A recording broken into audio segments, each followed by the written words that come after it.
Boy, who's looking to be the favorite to open the season?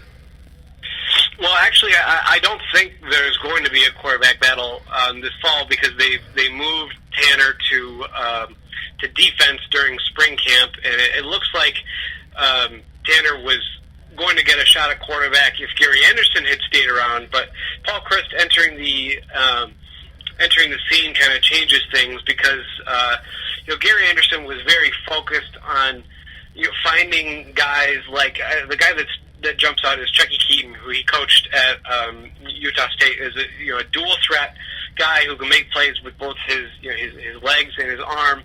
And so the Badgers were really aggressively trying to get somebody like that, and that's why they recruited Tanner out of a junior college in Arizona, and that's ultimately why he ended up starting some games for them at the beginning of last year, is because he's an excellent athlete who in practice was impressing them as far as being able to make plays with his legs and with when he's got the ball in his hands.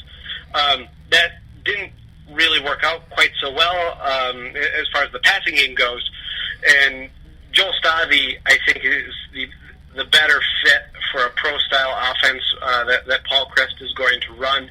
And I think Paul realized that from the observations that he had made and things like that towards the end of the season. And so when they opened up, they had moved Tanner over to defense where he's playing safety now. And then Joel was kind of left alone as the number one guy. And I think that did Joel some good because from excuse me, the last couple camps, Joel has really had to kind of look over his shoulder, and maybe he wasn't willing to kind of test himself so much, because if he tested himself, like try and squeeze a throw into a pretty narrow window, but it gets picked off, then if you're competing with somebody, that might be a negative that puts you a step back as far as winning the job goes. But now that they had kind of eased the competition off of him and said that this is our guy, that kind of allowed Joel to really try out some things and get a better feel for the throws that he can and can't make. And to me, it looked like he was making a difference in spring camp. So we'll see how it looks this fall. But as of right now, it does look like the Badgers are not going to have a quarterback competition for the first time in what seems like a good couple of years here. So with Tanner switching over to defense, do you think he makes a significant impact this year at safety? Absolutely. He's, like I said, he's a phenomenal athlete. And that the safety position is one. The Badgers already had a defined starter in Michael Caputo, who's going to be a senior, has already been named the team captain for this year. A very good and versatile player there. But that other spot was going to be pretty inexperienced, at least when you look at some of the guys that were coming back. And so putting Tanner over at safety, where he had played sparingly here and there towards the end of last season, I think has really shored up that defensive backfield and kind of made it into a unit that's going to be one of the better defensive back units that the Badgers have had over the last couple of years here. All right, so the Badgers open up the season with the Cowboy Classics against Alabama and Arlington and Jerry's World. I have this one being a slugfest to open the season. Who needs to stand out for Wisconsin to get this victory? That's a good question. If I had to pick out just one person,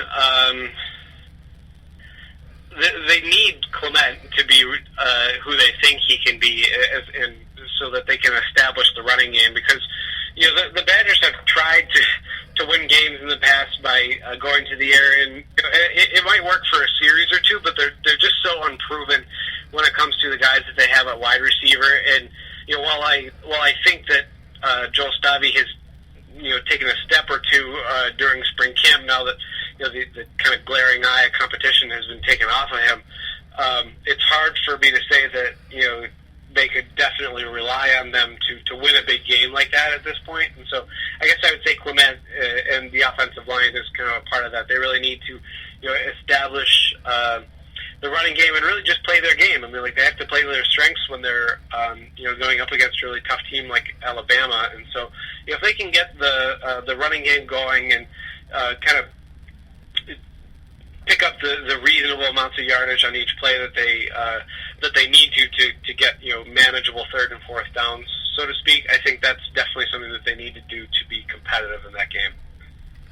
Well, I mean, that's it, John. I would love to have you on again for my mid-season review of the Big Ten for the Badgers, if you can. Yeah, not a problem. That'd be great. That was John Veldehuis from BadgerBlitz.com. If you want to talk some Badger football, go follow John on Twitter at John Veldehuis. That's VELDHUIS.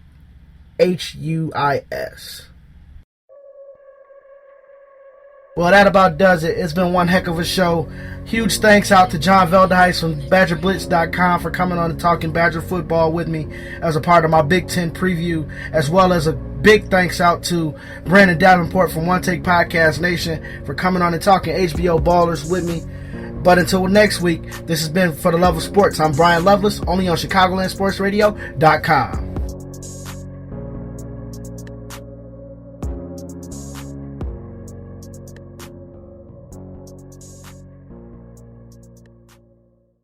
One Take Podcast Nation. Sports, lifestyle, and more.